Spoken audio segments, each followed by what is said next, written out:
All right, we're going to read a little bit of Elvis and Lucy. I've been missing them, so I just want to read a little bit.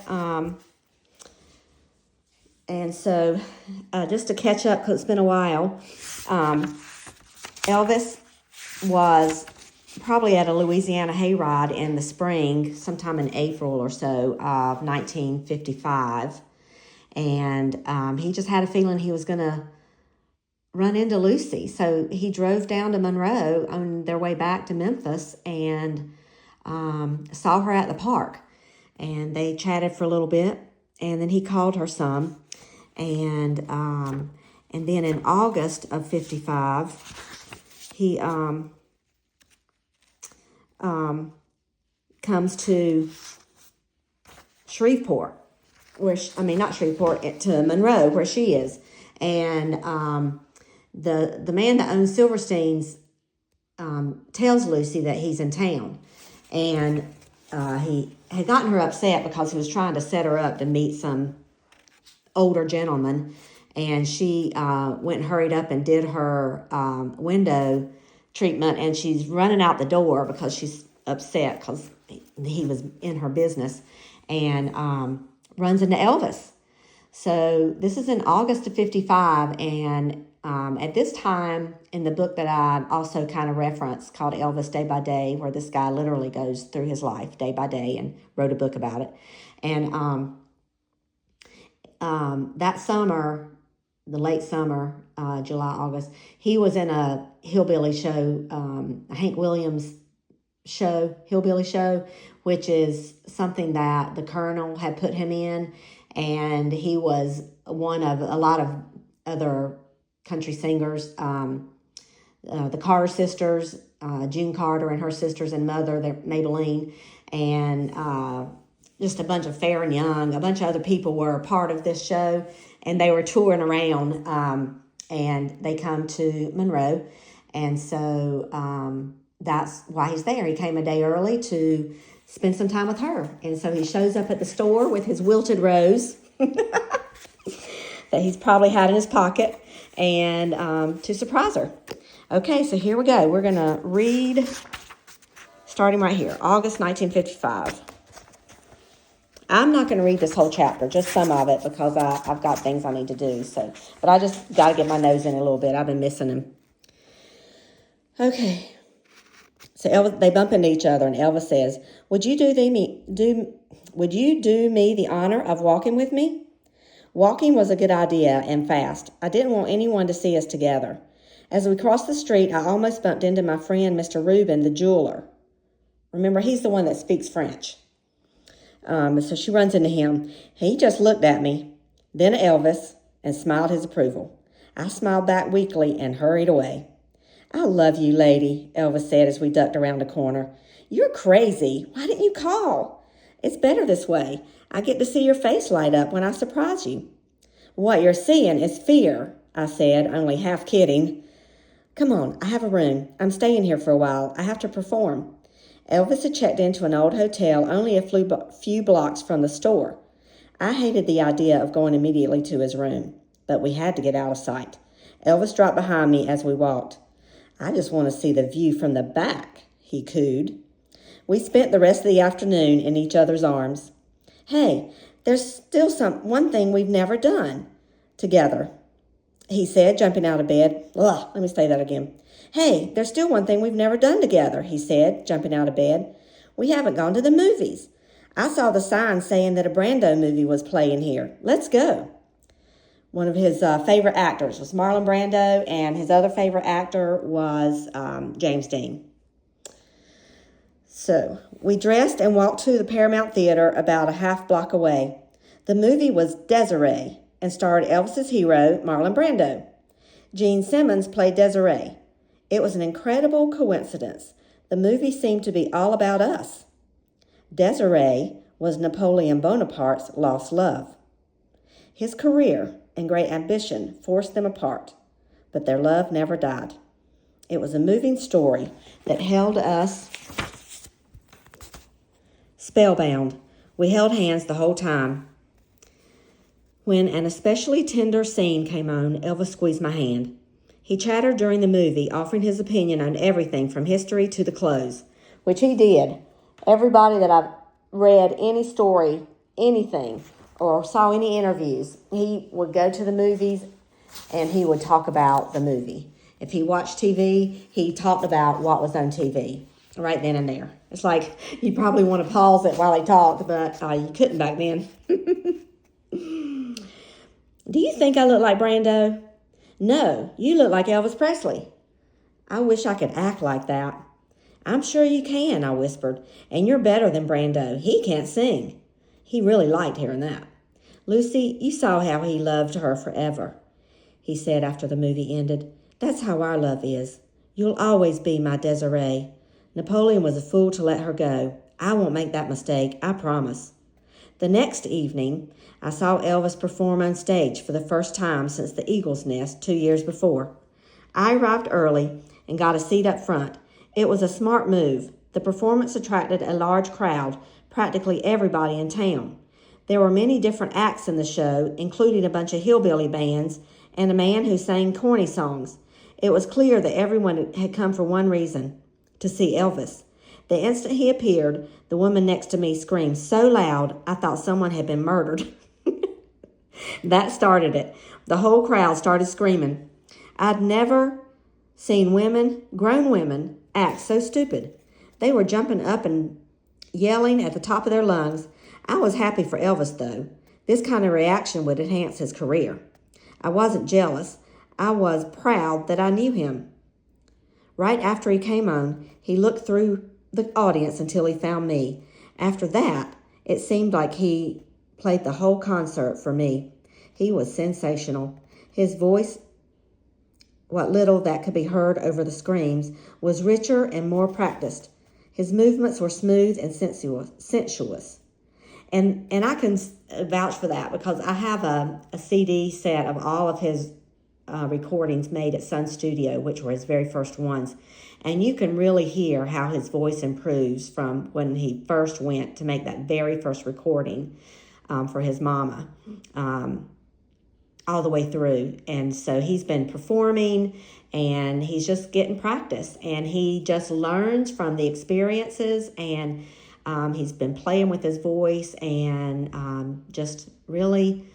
his voice has gotten smoother, and so you can really hear that on those CDs that I have. So she's right here.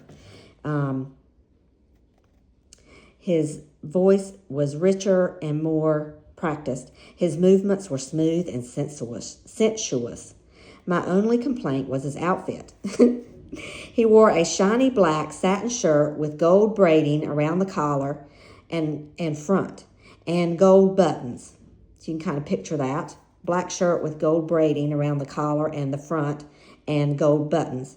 It was tacky. So she didn't like that. Baggy black pants and two-tone black and white shoes completed the picture. And that is right. If you look at all the pictures from his early days, before he had any money to buy stuff, he wore black and white shoes. They were black and the top was white. And he wore baggy pants a lot. He did a short show, only 3 or 4 songs, then left them begging for more. I can't even remember what he sang. The show was more action, image, and audience reaction than music. I'm having a hard time seeing this thing. It's kind of dark up here. We had arranged to meet at Forsyth Park after the show. I waited in the darkness, afraid of being there alone, wondering if he was even going to appear. Someone grabbed my shoulder. I heard his laugh before I saw him. I scolded him for scaring me. So, what'd you think? You were great. I can't imagine why the women were carrying on so. Well, that's my bread and butter. Well, they can yell all they want, just as long as they don't touch. I'll save that for you, he said, hugging me. What do you think of my singing? Much better. You've improved so much it's almost unbelievable. Do you think I'm too sexy or anything? Should I calm down? No, you just keep doing what you're doing. That's why they were screaming. Did you notice the makeup? You mean the eyeliner? Who gave you that idea? Well, I saw some actors in a play wearing it. It's okay, isn't it? Marlon Brando uses makeup. He isn't a sissy. No, he's not a sissy. And what about my hair? It's so straight hanging down in my face. Do you think I should curl it or something? It looks good just the way it is. Don't mess with it. It looks sexy when it flops down in your face. It excites me. Elvis immediately shook his head so his hair fell down. Like this? He said, smiling. We kissed and cuddled. He told me that he didn't know what lay ahead, but it looked good. This Colonel guy is pushing me in every direction. I don't know what's going to happen. Don't forget me, Lucy. Even if I'm gone for a while, I'll be back. I gotta run, baby. I wish I could stay out here all night, but we gotta go to Arkansas. And that was one of the places that they were going during this tour, based on that book. Was they did Texas, West Texas, Arkansas, Louisiana, and I think they even went down into Florida. Just maybe some Alabama. He didn't call as often during the next 6 months, so that will be August to September, October, November, December, January, February would be 6 months. His career had taken off. This colonel certainly was making things happen. The newspaper said that Elvis signed a big recording contract with RCA and was paid some astronomical figure. That's what the colonel did. And the guy at Sun Studios said that he could not, he really, because he was so small, didn't have the exposure that the colonel had. And so he ended up going with the colonel, who immediately got him a recording contract with RCA. So he was paid some astronomical figure. He called me from Nashville a month or so later in January 1956 and told me he was preparing to make his first recordings for RCA. He said the colonel also lined up a television appearance a month or so later. He called and told me he had signed exclusively with Colonel Parker. Then, before the ink had dried, he was off to Hollywood for a screen test. So that is true. The colonel, I believe in February of 56, finally wiggled his way, or wiggled all the other people out, and he became the sole manager for Elvis Presley. He was the only one. He got rid of all the other people that he was helping or working with. Hank Williams, one of them. And he broke all the contracts. He wrote out all the contracts that Elvis had with the guy from Sun Studios and Bob Neal guy that he was with. He's now the sole manager. In April 1956, Elvis's career rocketed. There were articles about him everywhere, in Time, Newsweek, Life, all the major magazines. Everyone was talking about this rock and roll star with the great voice. His fame kept growing and growing. Heartbreak Hotel had reached #1, and he followed that with the equally big hits Don't Be Cruel and Blue Suede Shoes. Milton Berle had him on his television show and made a big deal about it. Then that summer, he was on Steve Allen's show and sang Hound Dog to a hound dog in a silly skit. Elvis was enraged. Did you see what they made me do? He said when he called. I can't believe it. You worked so hard to make it, to get on television. Then they make you sing to a damn dog. How do stupid people like that get such big jobs? Fortunately, that appearance was quickly forgotten. Somehow he managed to squeeze in filming a movie. So that was in August of 56 as he went to Hollywood to film Love Me Tender, which was originally going to be called The Reno Brothers, but when he sang the Love Me Tender song, and that was released before the movie came out, it was so big that they ended up changing the name of the movie to Love Me Tender. Oh my gosh. So he somehow managed to squeeze in filming a movie. He called and told me about how much fun it was. I was so happy for him, but I wondered if it was changing him. Was he taken in by all the fast fame? Did he still care? He called me more frequently, assuring me of his love, and asked me to come see him. I told him I would later, when things cooled down. I didn't want to enter his life then. It would be hard for us to be alone, and I didn't want anyone to see us. I was still legally married with 3 children. The media was following Elvis's every move. Many of the stories were unflattering. The old generation, including some newspaper editors, viewed rock and roll as sinful and Elvis as its demonic leader. They were resentful of his fame and would have loved to bring him down with a scandal.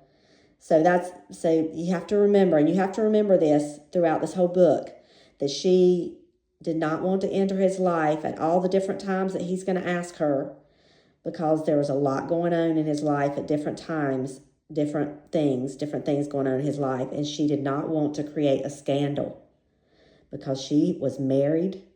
She was not able to get a divorce yet because she couldn't afford it, and she had 3 children. And for him to be involved with her and everyone the way they were, the media, they would love to create a scandal, and she didn't want to do that and hurt his career. So you have to remember that. In early September, he called from Los Angeles and told me he was going to be on the Ed Sullivan Show. Can you fly here and be with me? I'd love to, but I have to work. I'll be with you in spirit, I said. This is a great opportunity for you. Getting on the Ed Sullivan Show means you've arrived. Yeah, but they still want me to tone down. They said I'm too suggestive. Suggestive of what? I asked them, but they wouldn't say. You don't change anything, I said. Be as you are. That's what everyone wants to see. I'll send you a signal. I'll cover my ear. Watch for it, he said. It was obvious that what they said had bothered him. He was stiff and uncomfortable, nothing like he was in concert. He had been bridled. He looked great, though, and I was proud of him. He brought his hand over his ear a number of times. That was what we did in our tender moments, to hear our heartbeats through our hands. Elvis said he did that on stage whenever he needed inspiration and wanted to remember my love. I was surprised that with all the nervousness he must have felt, that he remembered the signal. He called the next day and asked me how his performance was. So going to that signal, I think what I might do in our text string is send a link to this first Ed Sullivan show so you can see him put his hand to his ear. It almost looks like, people can say, oh, he's just putting his finger up there to close his ear up so he can hear himself sing. But I don't know. You can decide for yourself. But it is kind of cool because you can see him on TV and see what Lucy saw when she watched him on TV. And he did. He would get very, very nervous. He got so nervous before all of his performances. So that's what she's saying, that she's surprised that with all his nervousness that he remembered the signal. He called the next day and asked me how his performance was. You look sensational, Elvis. But they got to you, didn't they? You toned down. Yeah, I had to. So many people telling me what to do. I don't know. They're messing with my head. The newspaper's saying I'm obscene. People protesting the concerts. I'm not obscene. Why are they saying that? It's just the older generation. They say that about everyone. They said the same thing about Frank Sinatra. Don't worry. It will make you even more famous. Just don't change. Be yourself. When you try to be something else, it's not as good. Was it that bad? Oh, no. Don't worry about it, mon chéri. Most of the audience never saw you in concert. To them, you are sensational. You are all everyone was talking about at the store today. You're right, he explained. They don't know better. So I must have been okay. I never thought of that. When's your movie coming out? The Reno Brothers. I don't know. Soon, I think. I'm supposed to start filming some more. I may be on the 3rd before the 1st comes out. Movies are too slow. Yeah, so he finished up filming and it was going to come out in November. But in November, I think, or December, he starts filming his next movie called Loving You. So that's what he's talking about. Life certainly was speeding up for him. I worried that he soon would find me too slow.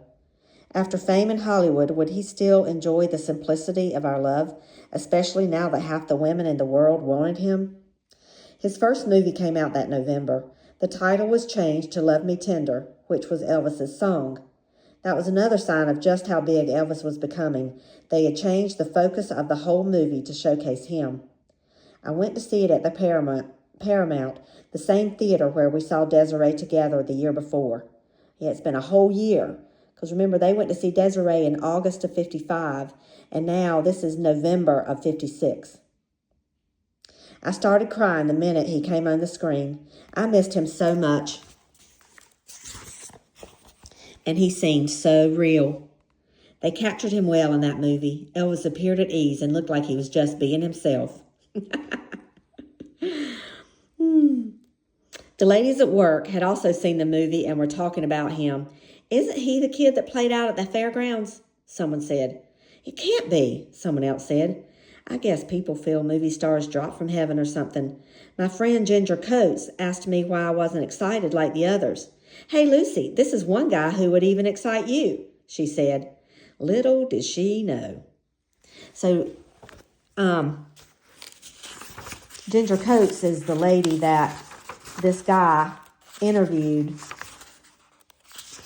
a while back. Ginger Coates, who now lives in Texas, ran the millinery concession at Silverstein. She's a few years older than Lucy. So she was the one that said she was so mysterious. She had a secret life and a secret boyfriend who kept calling her at the store. I never knew who it was. She wouldn't say. And here she's saying, little did she know. She's saying even he would excite you. And she's like, little did he know.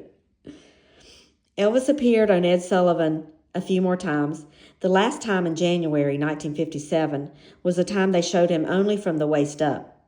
I liked it because they showed even more close-ups of his face. I wanted to reach out and touch him. Elvis wasn't too happy about it, but he had come to expect that sort of thing from television. I don't think I was meant for TV, he told me when he called. This stuff gets crazier and crazier. I like the movies better. All right, now we got some research from the author, Derry Matera. Video buffs can see Elvis signaling Lucy during these Ed Sullivan performances. In the first appearance, a remote from Hollywood on September 9th, 1956, Elvis brings his hand to his ear 4 times while singing Ready Teddy.